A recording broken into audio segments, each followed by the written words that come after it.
Au bord de l'eau, chapitre 2, partie 12, page 75. Ils tirèrent aussitôt vers le bois et aperçurent alors un imposant manoir, cerné de tous côtés par un mur de terre. Autour du mur, il y avait un rideau de 200 ou 300 saules de grande taille. Définition. Saule. Arbre ou arbrisseau qui croît dans les lieux humides. Fin de définition. Ils tirèrent aussitôt vers le bois et aperçurent alors un imposant manoir, cerné de tous côtés par un mur de terre. Autour du mur, il y avait un rideau de 200 ou 300 saules de grande taille.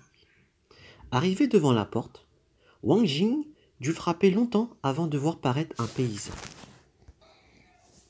Il posa son fardeau et salua selon les rites. Le domestique s'informa. « Quelle affaire vous amène en ces lieux ?»« En vérité, et sans menterie, répondit Wang Jing, tous les deux, ma mère et votre serviteur, avons voulu faire plus de chemin que de raison, et n'avons plus trouvé d'endroit où faire halte. Nous sommes arrivés ici, et loin de tout village devant nous, loin de toute auberge derrière nous, nous voudrions faire appel à vous et vous demander l'hospitalité pour la nuit. Dès demain matin, nous repartirons. Comme il se doit, nous vous payerons le prix de l'hébergement. J'espère que vous voudrez bien nous aider. »« S'il en est ainsi, dit le paysan, attendez un moment que j'aille demander l'autorisation à notre maître. S'il accepte, il n'y aura pas d'inconvénient à ce que vous restiez. » Wang Jing remercia en ajoutant « Grand frère, prenez votre temps. » Le serviteur rentra, et longtemps après revint dire « Notre maître vous prie d'entrer. » Wang Jing invita sa mère à mettre pied à terre, ramassa son baluchon et tira le cheval par la bride, suivit le domestique à l'intérieur jusqu'à l'air à battre le grain, où il posa son fardeau et attacha le cheval à la branche d'un saule. Puis les deux voyageurs pénétrèrent dans une salle recouverte de chaume où les attendait le maître du manoir. C'était un homme âgé de plus de 70 ans, aux cheveux et favoris blancs, coiffé d'une toque protégeant du front et de la poussière, vêtu d'une tunique lâche à couture droite, avec une ceinture de soie noire autour des reins, et chaussé de bottes de cuir. Wang Jing le salua en se prosternant. Le vieil homme l'arrêta aussitôt. « Mon hôte, point de prosternement. Vous êtes des voyageurs. Vous avez enduré les rigueurs du gel et du vent. Veuillez vous asseoir un peu. » Après les formules de politesse rituelle, mère et fils s'assirent et le vieillard reprit. « D'où venez-vous donc? Comment se fait-il que vous arrivez ici à la nuit close? » « Votre serviteur, dit Wang Jing, s'appelle Zhang et est originaire de la capitale. Récemment, ayant épuisé mon avoir, je me suis trouvé sans ressources. Je me rends à Yan'anfeng pour trouver asile chez des parents. Aujourd'hui, voulant pousser un peu plus loin, j'ai imprévisiblement manqué l'auberge où passer la nuit. C'est pourquoi je suis venu à votre manoir pour vous demander l'hospitalité. Je repartirai dès demain matin et suis prêt à payer la nuitée comme il se doit. »« Aucune importance, répondit le vieil homme. De nos jours, qui peut emporter sa maison sur sa tête?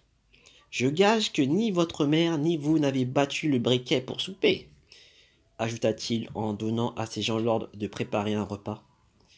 Peu après, on plaça une table dans la salle principale. Les domestiques apportèrent un plateau avec 4 sortes de légumes et un plat de viande de bœuf. Ils les disposèrent sur la table et mirent à tiédir le vin qu'ils filtrèrent. Note. L'alcool, surtout le vin jaune, consommé lors des repas, était préalablement tiédi au bain-marie et bu à peu près à la température du corps, ce qui accélérait son effet. Fin de note. Peu après, on plaça une table dans la salle principale. Les domestiques apportèrent un plateau avec 4 sortes de légumes et un plat de viande de bœuf. Ils les disposèrent sur la table et mirent à tiédir le vin qu'ils filtrèrent. Dans un petit village comme le nôtre, dit le vieillard, il n'y a pas grand-chose à offrir. J'espère que vous ne vous en offusquerez pas. Mais Wang Zhang se leva et remercia. Tous deux, ma mère et moi, nous vous dérangeons sans raison, et il nous sera difficile de vous revaloir tant de bienfaits. Allons, ne dites pas des choses comme cela, et goûtez, s'il vous plaît, de ce vin, rétorqua leur hôte en les poussant à boire 5 ou 7 coupes, tandis qu'on servait les plats. Quand ils furent rassasiés, on enleva la vaisselle. Le vieil homme se leva pour conduire mère et fils dans une chambre d'hôte où dormir. Wang Jing dit: Ma mère m'accompagne à cheval. Si je puis vous importuner encore, il faudrait rentrer sa monture à l'écurie et lui donner du fourrage. Je vous réglerai cela avec le reste. Rien de plus facile. Nous avons ici des chevaux et des mules.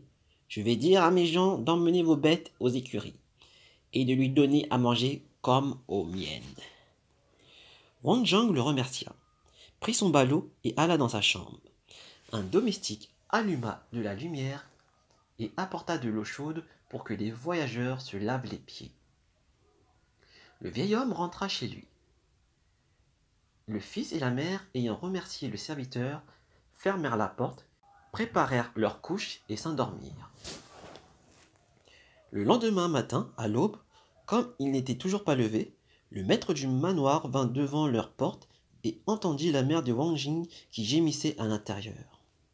« Messire, dit-il, vous avez laissé passer l'aube. Il est temps de vous lever. » À ces mots, Wang Jing s'empressa de sortir saluer le vieil homme et expliqua. « Votre serviteur est debout depuis longtemps. Hier soir, nous avons beaucoup dérangé, de façon très malaisante. » Mais qui est-ce qui se plaignait ainsi? Messire, je vous dirai nullement la vérité. Ma mère, épuisée par tant de jours en selle, a été prise hier soir de douleur au cœur. Si c'est cela, ne vous inquiétez pas. Votre mère n'a qu'à rester à se reposer quelques jours dans ma demeure. Je connais d'ailleurs la recette d'un remède contre les maux de cœur. Je vais envoyer quelqu'un à la ville chercher certains médicaments qu'on fera prendre à votre mère, qu'elle se rassure et qu'elle se soigne tranquillement. Wang Jing remercie encore, mais assez de détails oiseux. Bref, dès lors, Wang Jing et sa mère demeurèrent au manoir. 5 ou 7 jours après avoir pris la médecine Apone, l'état de la mère s'améliora jusqu'à la guérison, et Wang Jing fit ses bagages pour repartir. Ce jour-là, comme il était allé au tournebride soigner son cheval, il aperçut dans une cour un jeune homme dont le torse nu était entièrement tatoué de dragons. Sa face était ronde comme un plat d'argent. Il pouvait avoir 17 ou 18 ans.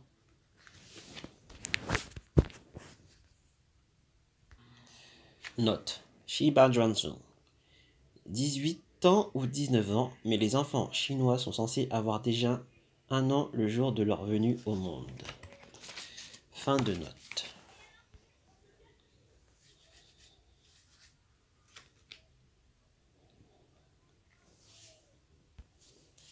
Bref, dès lors, Wang Jing et sa mère demeurèrent au manoir 5 ou 7 jours après avoir pris la médecine Apone. L'état de la mère s'améliora jusqu'à la guérison, et Wang Jing fit ses bagages pour repartir.